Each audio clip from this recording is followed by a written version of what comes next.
at Doximity, which you co-founded, you're using technology so that doctors can be sort of in a professional network and also have access to technologies to be more efficient. And at Optum, you're using technology to do patient care in non-traditional ways. So let's see, where to start. You're public at Doximity, Nate, around $6 billion market cap, had a good quarter just now, by the way. But I wonder, what do you see coming out of the COVID period into this next stage that doctors are using more and demanding more technology-wise that's actually having an impact for them?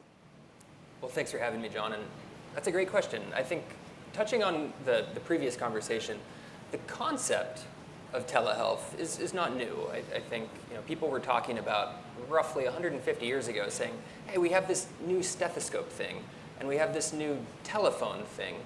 Could that telephone carry the sound of auscultation over the phone lines? That would be great. Fast forward about 50 years ago, we finally have the ability to do video call technology. And yet, before the pandemic, I mean, yeah, you had telehealth on ships going to Antarctica. You had some very specific use cases of where telehealth was a success. But for the most part, in the average hospital, for the average doctor, the average patient, it just didn't exist. And so COVID, there's probably never been a faster pair of scissors cutting the red tape than we saw with the pandemic, because it forced everyone to have to give it a try. And some of that reversed. Some of it was the plastic surgeons going back to plastic surgery.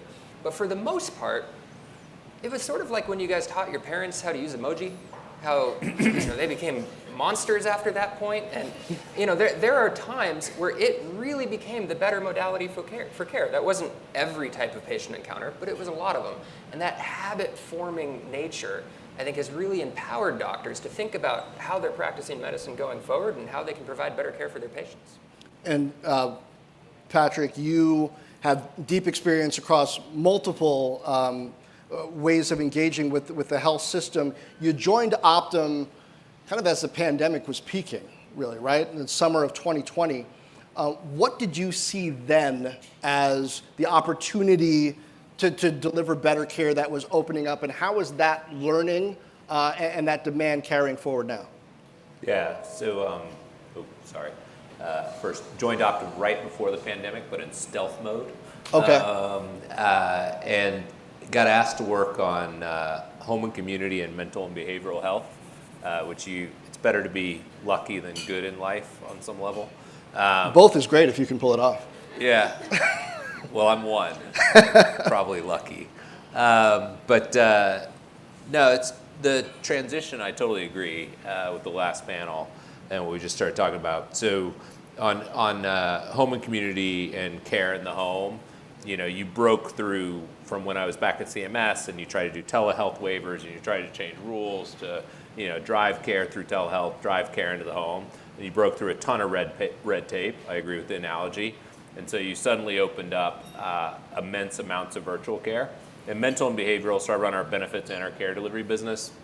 The benefits business is over 40 million people. Over the half the care is still delivered virtually. We're actually seeing patients, members, a large proportion of them prefer that. It's easier, it's accessible, they don't have to take off work, et cetera. Are the outcomes equivalent?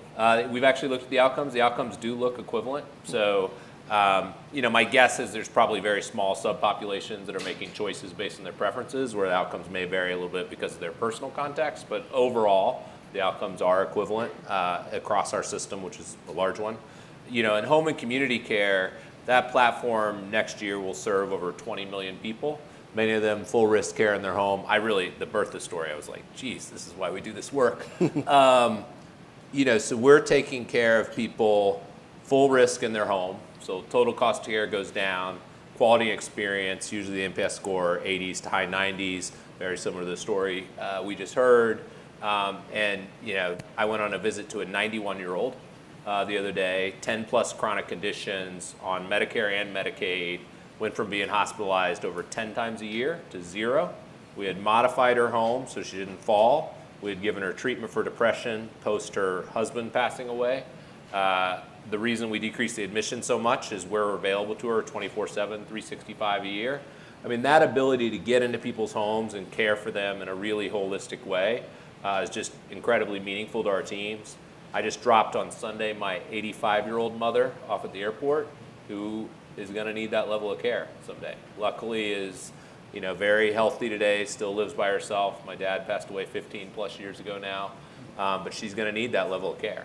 So the reason we try to do this work is because of those stories you hear each and every day of people that get that level of care in their home where they want it. So Patrick, what are the gaps in what you're doing now where you see opportunity for innovation that you would just snatch up? Yeah, I'll do, this story's gonna make you sad, but I'm gonna share it anyway. I'll do mental and behavioral. I shared this with our team. So I still work in the hospital setting, and every weekend I take care of child and adolescents. I'm a pediatrician who the outpatient system failed them. So several months ago now, I had a 14-year-old who called over 100 outpatient providers on Medicaid, but very high functioning, young female. Could not get an appointment. Eventually went to the top floor of her, luckily only 3-story building, jumped off, fractured both of her legs, which the health system had fixed, and we were still working on a weekend to get her outpatient care. That is so broken, and it happens every day in this country.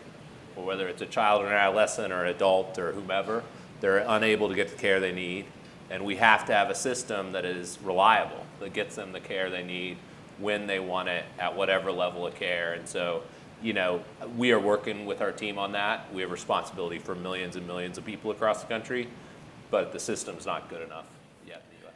Nate, where are the gaps that you see? You have extraordinary insight into what doctors are talking about, what they're using, what they're demanding. So where are the gaps that you're seeing based on that you think could move the needle from here? Great question. So I'll break it into 2 categories. The first, gaps in telehealth.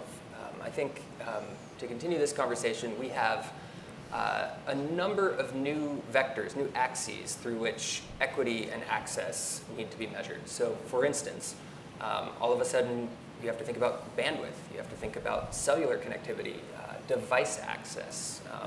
Patient groups may have significantly more access to a mobile phone than a laptop, than a desktop computer. How can care be delivered there? Is it better served audio? When is it better served video? How do you make sure that seamlessly transitions? We touched on 10 different caregivers for a patient. That's very common in older patients with chronic disease. One of the tools that we built that we found made a big difference after looking at the data was adding a banner beneath the doctor's name, sort of like they're on CNBC. And instead of saying a newscaster's name, it says the doctor's name, where they work, what type of specialty they're in. So you're saying more CNBC is what's needed. More CNBC. Learn from the industries that are ahead of healthcare, which is most industries. But it can't just be telehealth. I mean, doctors are dealing with software pains all day long. I mean, Mark Andreessen said software is eating the world, but it choked on healthcare. And where we see the biggest barriers for physicians are in areas such as information siloing. So, there's been a lot of discussion about EHR interoperability, the Smart on Fire standard, HealthKit on your iPhones, moving your paper chart in and out. That's great, that's commendable, that needs to be invested in. But if you need to get a piece of information from a hospital to the nursing home across town, the only interoperable standard that exists today is the fax. I mean, it's been said that we still send 15 billion, with a B, pages of fax in US healthcare every year. And so, when I started out working on Doximity, I wanted to kill the fax machine. I wanted to build WhatsApp for healthcare. And we did. We built secure messaging. That's done well. But the thing that took off was building a fax number, embarrassingly, into the app so that doctors can still send and receive old school faxes from their iPhone and maintain that assurance that they can reach who they need to reach to get their job done. Nate? Why? Like it's like you built a rocket ship, but they still want the big wheel. Why? It's very true. It is hard to change all of the different organizations that need to change all at once to a new standard, but also the incentives aren't there. There are organizations that benefit if things move a little bit slower. There's competitive elbows sometimes. And so I think to help doctors, we say we're building a clinical cloud. We have over 2 million members. In telehealth alone, we had over 370,000 U.S. clinicians using our telehealth tools just in the last quarter. It's a big number when there's only 1 million U.S. doctors in the country. But a lot of the reason that they pull out their phone and start using it is because they're not constrained by the silos of their existing institution or their existing software. If they have a patient who showed up in the emergency department and you ask, well, who normally takes care of you? And they say, oh, that's Dr. Jones on 3rd Street. They can get a hold of Dr. Jones on 3rd Street through their iPhone, but they can't always get a hold of Dr. Jones on 3rd Street when they're not using a cloud app, when they're using that local installed software. And that's one of the things that I think is going to need to transition if we're going to be able to deliver low-cost, highly effective care to everybody, and those people are moving around our system. Patrick, are you guys still faxing? Actually, it's interesting. We talked about this yesterday. We still have faxes a lot less today than we did a year ago. But I can't agree more. Why why are you still faxing? Is it because of Dr. Jones on 3rd Street, or is it good internally? I love all my doctor colleagues. We still have doctors we need to work on moving to the next iteration of technology. But in all seriousness, we have paperless work we're doing, which is try to get rid of the fax machine across our systems. Although it is interesting, you know this better than I, but you need both sides of that system. So we still have doctors' offices in our large system that are like, oh, but I still need it because people are sending me a fax. So and that's what I meant by Dr. Jones on 3rd Street. Yeah. But the comment is exactly right. It's, how do you sort of break through some of these barriers? On some of the sort of, I was talking about this with somebody earlier today. We need to track, I'll make it Mrs. Jones as opposed to Dr. Jones. Could be both. And Mrs. Dr. Jones, but mine is a patient. Yeah. So the Jones made me laugh. Inside our own system at Optum, I often tell our teams, to the point they've probably are slightly annoyed at me. All right, we're caring for Mrs. Jones. She's 85 years old. She sees our doctors in the clinic. She sees our nurse practitioner in the home. She suddenly has behavioral needs. We got to track Mrs. Jones over time and space, because guess what, people? She expects us to do it. And that's a reasonable expectation for most of the things in our life. She expects, in fact, if she talks to one of our people, that our systems are talking to each other and we're tracking Mrs. Jones over time and space. Like your example, God, that made me so happy. Doug Winters is here. I'm going to tell him. He used to run that business. We bought it. He now is part of our home and community team. And it's tracking Mrs. Jones over time and space. Now, the reality of the Prospero model, if I'm honest with you, is it's not all electronic today. Much of it is electronic, but we built a system around that to solve some of the technology breakdowns in the system. But ultimately, you shouldn't have to do that, because you have a system that is actually interoperable and is sharing the information about Mrs. Jones across all her care providers. And guess what? Gives her access to her own information and her caregivers and the other people in her life. So anyway, hopefully that's helpful. I want to bring this to a close so we can do the organic Q&A again, but do you care about the metaverse at all? Are doctors demanding that? So my mom bought Meta. Really? I don't know why. The headset or the stock? Oh, the stock, right before it tanked. I was right. Like, well done, Mom. She's okay. Like, somebody on CNBC told me to. It was not me. I planned for that joke before you could close it. It was not you. Yeah, if you've ever seen me talk about the metaverse on CNBC, you know it was not me. But okay. I was one of the very first people to own a Google Glass. I worked with a surgeon at UC San Francisco to try basic augmented reality in the operating room. I looked like a huge dork. I think there's some interesting opportunities for the metaverse. I think in medicine, in education, getting different forms of comfort with advanced procedures and practicing. I don't think we can write it off when anyone in the room who has kids, they're probably playing Fortnite or Minecraft right now, talking to one another. That is the metaverse in some ways. That's people being social online. But I think if you look at the buzzwords of the past 10 years, that maybe when people heard those buzzwords at a conference like this 5 years ago, they said, that's just marketing. And now it's different.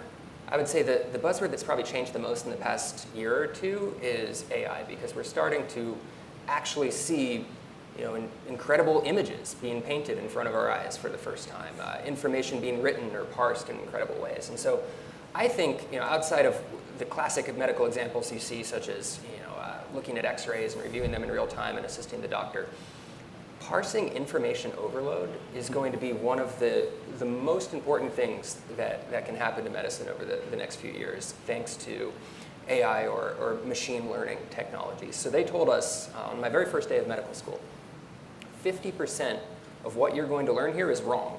We just don't know which half. And I think that's already proven true. Sounds like marketing. Yeah. I mean, right? Isn't that the marketing thing? Very true. I mean, I think the amount of information, the absolute tsunami that everyone is faced with, which is exciting because we're innovating as a society. Medicine has probably never been a more promising field.